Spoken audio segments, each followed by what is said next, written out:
It's March 1st. I'm getting to work on the white blur. I got it over here, kind of covert operation. Told Gabe I need him to bring the car back, need to do some work to it. Didn't tell him what I was doing, but the car needs nothing. I mean, this thing's running legit, you know what I mean? Like, that new pulley's doing great. That's the party pulley, 275 if you're nasty, you know what I'm saying? This thing is badass. So today, what I'm doing is I'm actually gonna upgrade his radio system for him. He has no sub. And I told him, I said, man, what respectable black man doesn't have a sub in his car? And I laugh when I say that, because we've been friends, you know, since high school. And we're from the old school. We can talk crap to each other, you know, like that. But it's funny, because he has no bass in his car. I'm like, dude, you gotta have some bass in your car. And that's how I left it. I mean, I've got a sub, used to be in my black Celine. I actually took it out, it's now in my Charger. But anyway, I wanted to get him something that was low profile and would fit. From that aspect, I got this Alpha Sonic sub. This is their 10-inch downfiring sub. So I got it kind of flipped up so you can see what it looks like, but this is the sub. I got a matching amp to go with it. This is an 1100 MOSFET monoblock amp from Boss. At the power and the ohms I'm gonna run it at, which is about a 4 ohm load, it's good for like 550 watts, which is plenty for what this sub's gonna be doing. So let's just call it a 500 watt amp and a 10-inch sub. So for a 10-inch sub, it actually sounds really good compared to the old school way of having this box and a ported versus a non-ported box and all that. I used to really be into stereos as a teenager. But this is a really quick way to add a sub to your car that has good sound and good depth and volume. And what's cool about this setup, it has a knob so you can actually adjust the bass up and down, because as you know, certain songs have a lot deeper bass than others.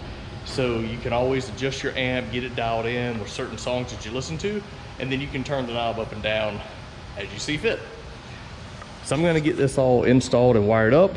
The kit I got, this Boss kit, this amp actually came with the wiring that you need. So it's the wiring going to the battery, it's the wiring going to the radio, and then again it comes with this adjustment knob for the bass. So I just want to show you what I'm working with today. I'm going to put this in the car. All right, so I've got my main power RAN, the battery comes up here to this fuse. From the fuse it goes up here to the terminal. So that's all terminated. A trick here, when the wires come up, instead of just screwing down the terminal onto the wire, it will break. So you need to tin it. And what that means is take a soldering iron and actually run some solder on the wire. And that makes it hard, so when you actually tighten down against it, it won't break the wires off. So you tin the wires on each side there, and when you tighten it down, it won't break the wires off. From there, the wires go down. I actually pulled this trim panel off here, run the wires along here, then up and over, move the seat so you can see it, take the back seat out, lay it to the side, have the wires coming up around here through this trim. I zip tied them to make them neat. They go up and over. This is a ground wire going down here to the seat belt attachment. It goes up and over here, and then around, and on the back here, just so I can show you a little bit, that is the amp mounted and the speaker mounted, and you have it mounted this way so you can actually get your adjustments and adjust it up here and the level, the min max and everything right here. And if you want, you can still let the seat down, and when you do, you still have full access to everything. So tried to be real careful how I ran the wires, gave myself extra, tried to make it neat, the wires run around.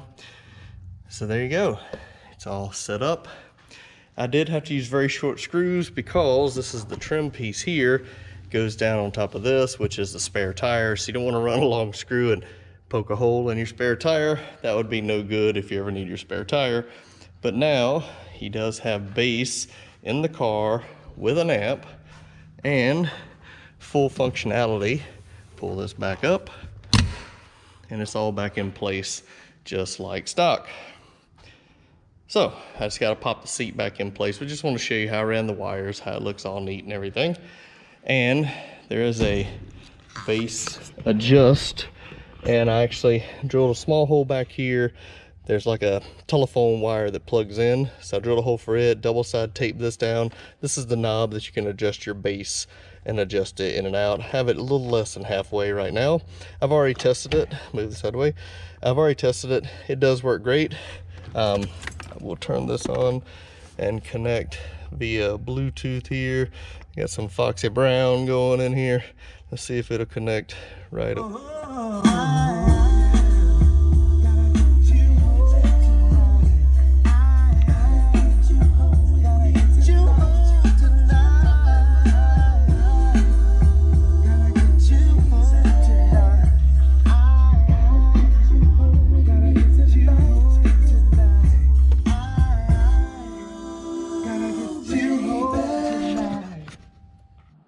All right, just to show you the finished product, I had to move it over here. It's gonna rain tonight and this car's clean. And I just detailed my truck yesterday. So, you know, we gotta keep them clean though. 22s, but I keep them clean though. So raise this up a little bit here. So this is that incognito look. Probably to keep this closed because the base is probably gonna be, you know, flap, flap, flap. Anyway, roll this back there and you can see his amp. The Boss 1100, but realistically it's like 550 with 4-ohm load.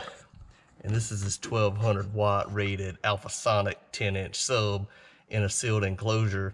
Now it's really designed to mount flat and bass down at the bottom, but just trying to get it in and listen to it and overall listen to the sound, it actually didn't sound that good pushing down to the bottom.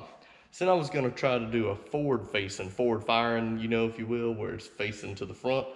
But I couldn't ever get it mounted where I liked it, because when I mounted up vertical like this, it was hitting this and, you know, he couldn't use this anymore. Well, that's no bueno. I wanna keep everything functional and stock looking, you know how I do it. So I decided to mount it flat, horizontal like this, which still retains this functionality, you know, to hide the nitrous bottle. We don't want the sunshine getting that and over pressurizing nitrous. And, you know, he likes to keep his trophies in here, you know, winning, you know. I personally would take them out because as fast as this car is and slinging around, it's going to tear those things up. But either way, he might take them out now that he's got a sub. He's never had a sub in his life in any car. Again, crazy talk, right? But now he does. And facing up like this, especially in a hatchback car, the way the hatch is, when it comes down, the sound actually goes up and reverberates and goes forward and actually sounds really good. And if you ever had a sub or a sound system in your car, you know it lets the trunk actually act as a bigger part of the speaker box. So it actually sounds really good. For a 10-inch sealed enclosure, not a ported enclosure, it actually has really good bass. It sounds really nice. And I've adjusted it and tweaked it, and he has a knob up there under the radio where I mounted it, so he can tweak it to his liking. But I adjusted it so it wouldn't distort. And I tweaked his audio settings a little bit to give him a little bit more treble, mid-range, and bass, and adjusted levels, so it actually sounds really crisp in the car. And what's cool about it, with the windows up, the sound's really contained in the car. But when you roll the windows down, the bass really carries and the treble's really good and clear and crisp. So it's a really nice sounding system. For a JVC head unit that was like 200 bucks, and this whole sub system with the sub, the amp and all, I mean, it's like less than 250 bucks. So this is a less than $500 stereo, sub, amp, and the whole system.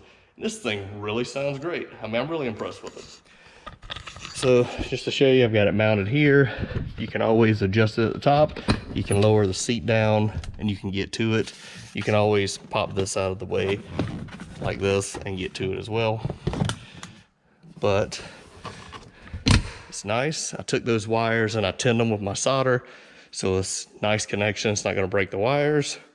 And again, incognito like that. The wires, of course, are ran and hidden. And to show you under the hood here what it looks like. Make sure you don't hit nothing. I have it wire loom coming in. The inline fuse right here attached, runs up and over to here. So we're good to go. It's protected, fuse protected.